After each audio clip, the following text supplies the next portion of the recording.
नमस्कार दोस्तों, ocean network में आपका स्वागत है। उद्धव ठाकरे को झटके पर झटके लगते जा रहे हैं। लंबी सुनवाई के बाद सुप्रीम कोर्ट से भी उनको झटका लगा है। सुप्रीम कोर्ट ने उनको कोई भी राहत देने से इनकार कर दिया है। एक्चुअल में जो याचिकाएं थी उनकी संख्या थी 8 और मूल याचिका ये थी कि ये जो एकनाथ शिंदे समेत 16 एमएलए हैं उनको अयोग्य माना जाए या नहीं माना जाए। इसका फैसला सुप्रीम कोर्ट ने स्पीकर के ऊपर छोड़ दिया है और ये कहा है कि एक निश्चित अवधि में आप इस पर फैसला करें। यानी सुप्रीम कोर्ट से जो उम्मीद लगाए बैठे थे उद्धव ठाकरे और उनके गुट के लोग, उसमें उनको निराशा हाथ लगी है। लब्बलवाब ये है सुप्रीम कोर्ट के फैसले का कि ना तो अब उद्धव ठाकरे सरकार की वापसी हो सकती है, क्योंकि सुप्रीम कोर्ट ने कहा है कि उद्धव ठाकरे ने अपनी मर्जी से इस्तीफ़ा दे दिया था फ्लोर टेस्ट से पहले ही, और अगर उन्होंने इस्तीफ़ा दे दिया था तो अब हम यथास्थिति लागू नहीं कर सकते। उनके इस्तीफ़े के बाद गवर्नर ने एकनाथ शिंदे को जो मुख्यमंत्री पद की शपथ दिलाई है, सुप्रीम कोर्ट ने उसको भी सही करार दिया है। लेकिन कुछ टिप्पणियां राज्यपाल पर की हैं, कुछ स्पीकर पर की हैं। राज्यपाल पर यह टिप्पणी की है कि अगर शिवसेना के भीतर अंतर कलह थी तो उसमें राज्यपाल के स्तर से, राजभवन के स्तर से हस्तक्षेप नहीं होना चाहिए था।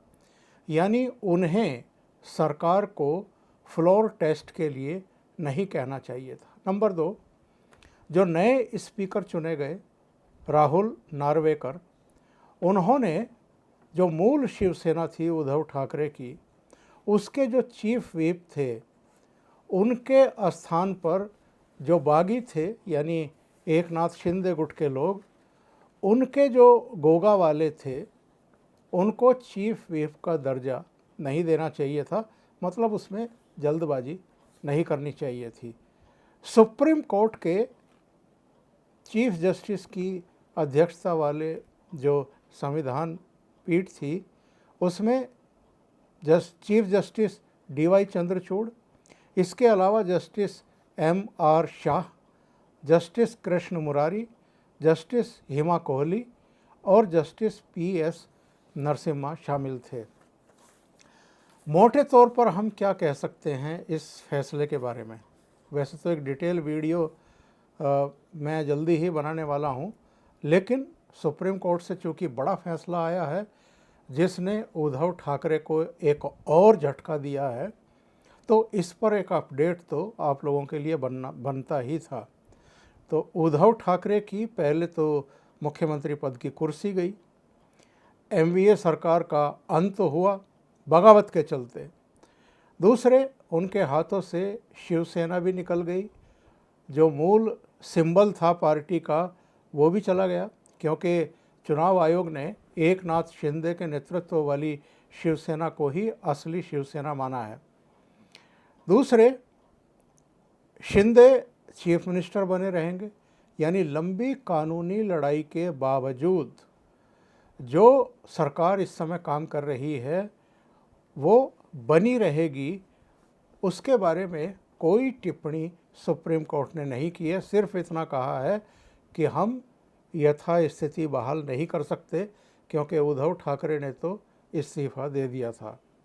अगर वो इस्तीफ़ा ना देते तो हम आगे उनकी बहाली या उनकी वापसी के बारे में कुछ सुनवाई करते और फैसले के बारे में सोचते। दूसरे, एक झटका ये लगा कि विधायकों की अयोग्यता पर फैसला अब स्पीकर ही करेंगे।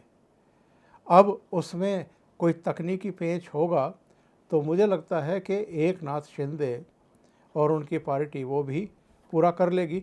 अब चूँकि चुनाव आयोग ने एकनाथ शिंदे के नेतृत्व वाली पार्टी को ही असली शिवसेना माना है।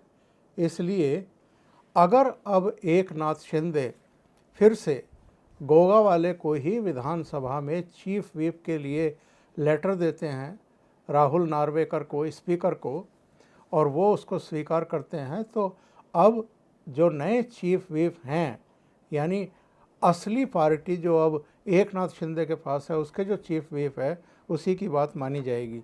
तो यहाँ भी उद्धव ठाकरे को झटका लगने वाला है।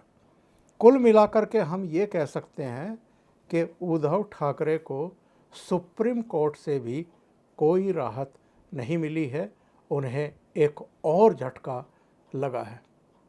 अभी के लिए इतना ही। बहुत बहुत धन्यवाद। अगर आपको ये चैनल और इसके कंटेंट पसंद आ रहे हैं तो लाइक करें, कमेंट करें, वीडियो को शेयर भी करें। अभी तक अगर आपने ये चैनल सब्सक्राइब नहीं किया है तो सब्सक्राइब कर लें और साथ में लगे बेल आइकॉन को दबा दें ताकि आगे आने वाले वीडियो और इनके नोटिफिकेशन आप तक पहुंचते रहें। बहुत बहुत धन्यवाद। नमस्कार।